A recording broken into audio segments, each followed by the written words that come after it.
Aujourd'hui, les Malgaches ont pour habitude de consommer de la volaille à toutes les grandes fêtes dictées par le calendrier grégorien.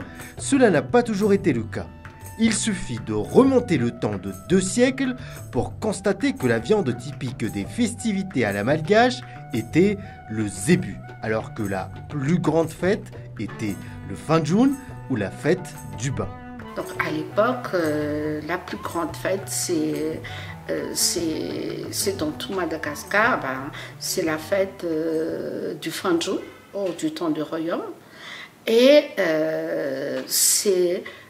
on peut alors parler de grande orgie en ce qui concerne la consommation de la viande de zébu, qui est en fait l'animal de préférence, la nourriture, la viande de préférence de base des Malgaches.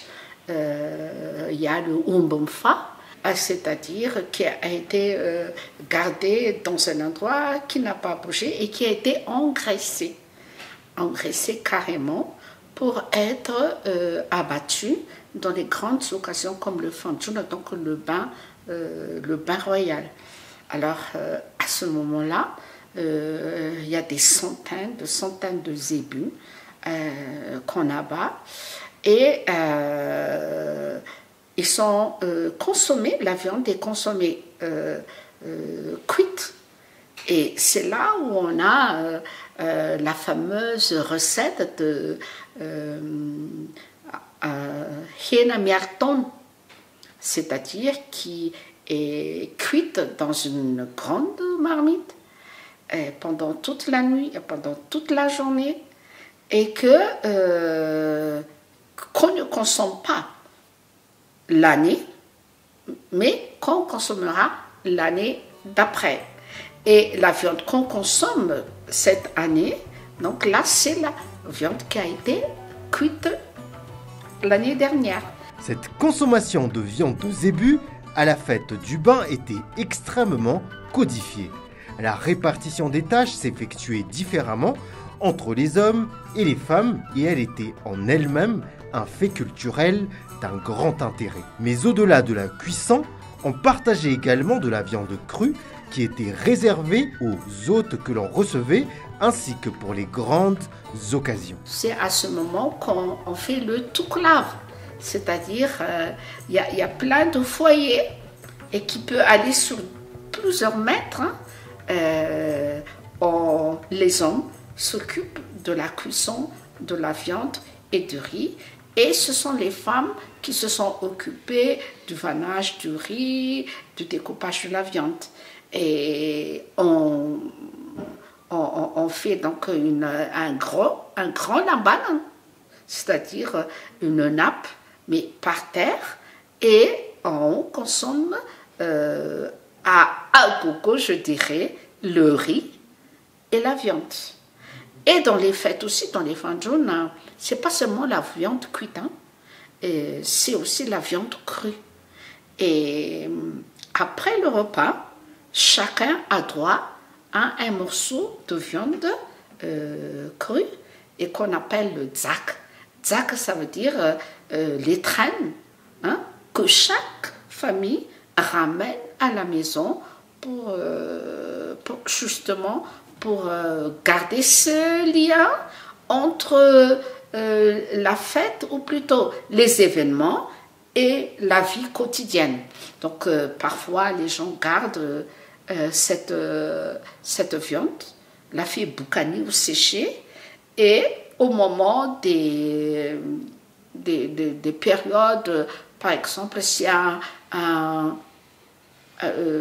a par exemple un visiteur qui arrive et quand on n'a pas de mets accompagné avec le riz, on prend un peu de cette viande et puis après donc on sert pour les grandes occasions aussi. Déjà à l'époque de Radama Ier, l'influence de l'Occident a connu un essor sans précédent. Mais c'est la colonisation qui a radicalement changé les usages. Les habitudes alimentaires des Malgaches lors des fêtes n'ont pas échappé au changement. Dès lors, la volaille a fait son chemin pour envahir nos assiettes de ses ailes, de ses cuisses ou encore de son gésier. Du canard au poulet, tout y passe, mais la dinde et l'oie, avec le guissaroun ou le bouillon d'oie, restent les plus prisés dans la grande île. Avec l'influence grandissante des missionnaires et surtout de la colonisation, donc on mangeait plutôt des oies, des dindes. Alors à l'époque, donc, on avait une spécialité partout, hein, donc le guissarit ou guissaroun. Et ça, c'est vraiment sur les Hautes-Terres et dans toutes par exemple, sur les Hautes-Terres centrales et dans le sud, le guissaroun, c'est vraiment un mets de fête. Alors, je ne sais pas si vous avez une noix qui est cuite avec de l'eau et il y a un peu de jus. Guissaroun, c'est-à-dire qu'il y a du jus. Et ça veut dire que quand on mange, hein, on a l'impression que c'est très très bon, et puis après on est très vite rassasié parce que c'est très nutritif. Et l'oie, c'est très gras, c'est fort comme viande. Donc on l'utilise surtout dans les grandes fêtes. Donc le guissaroun avec le guissarit, c'est vraiment le saumon. Aussi la dinde. Cette consommation de volaille n'était pas anodine. Comme tout ce qui vient d'ailleurs, elle a d'abord été la marque privilégiée d'un statut social élevé. Ainsi, ce sont les familles les mieux nanties qui en consommaient. Un déterminisme social des pratiques culinaires qui semble s'être maintenu à travers le temps. Aujourd'hui encore, ne pas consommer de la volaille pendant les fêtes est perçu comme le propre des miséreux. Dans les familles aisées, donc on commençait à changer de comment on appelle ça, de recette. Bon, la viande, elle est toujours là, mais on préfère plus l'oie.